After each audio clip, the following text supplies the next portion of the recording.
আমি আমার মেয়ে দুজনে শেক খাবো, তাই তৈরি করে নিচ্ছি ফ্রুটস আর মিল্ক দিয়ে ফ্রুট শেক।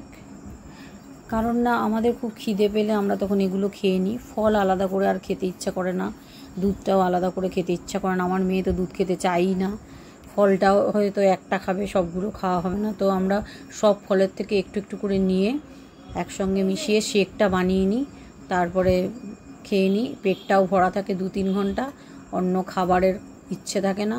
আর দুধের মধ্যে এখন আমরা আর ওই হেলথ ড্রিঙ্ক মিশিয়ে খেতে চাই না, ওগুলো শুনেছি পুষ্টিকর নয়। জাস্ট একটা মানে বলে লোকে পুষ্টিকর, সিনথেটিক পুষ্টি থাকে বলে, সিনথেটিক ভিটামিন এসব থাকে বলে পুষ্টিকর নয়। তাই আমি এগুলো দিয়েই একটা পুষ্টিকর পানীয় বানিয়ে নিই, যেগুলো আমাদের হেলথকে ভালো রাখে। তাই আমি সব রকম ফল দিয়ে নিচ্ছি, কারণ প্রত্যেকে গোটা গোটা ফল খাওয়া তো উচিত না এতগুলো। তো সব রকমের ফল যদি অল্প অল্প করে মিশিয়ে আমরা খাই, সেক্ষেত্রে উপকার লাগবে আমাদের শরীরে। হ্যাঁ, আপনারা দেখেছেন যে আমরা অনেক রকম খাবার খাই বাইরের, কিন্তু তার মধ্যেও আমাদের তো ভালো খাবার খেতে হবে বাড়িতে। সে বাড়ির খাবারগুলো আমরা কিন্তু খুব হেলদি খাবার ইচ্ছে করে পছন্দ করি খেতে, আর কম তেলে রান্না করতে।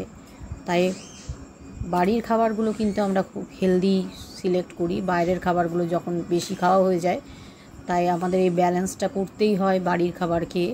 তো মেয়েকে এটা দিচ্ছি, মেয়ে অন্তত ফল আর দুধটা খেয়ে নিতে পারবে। ওকে দিয়ে নিচ্ছি, পরে আমারটা আমি খেয়ে নেব। ও তো খেয়ে বললো খুব ভালোই লাগছে। তো আমরা এগুলো প্রায়ই খেয়ে থাকি, ওকে বানিয়ে দিলাম আজকে, আমি দেখাচ্ছি সেটাই।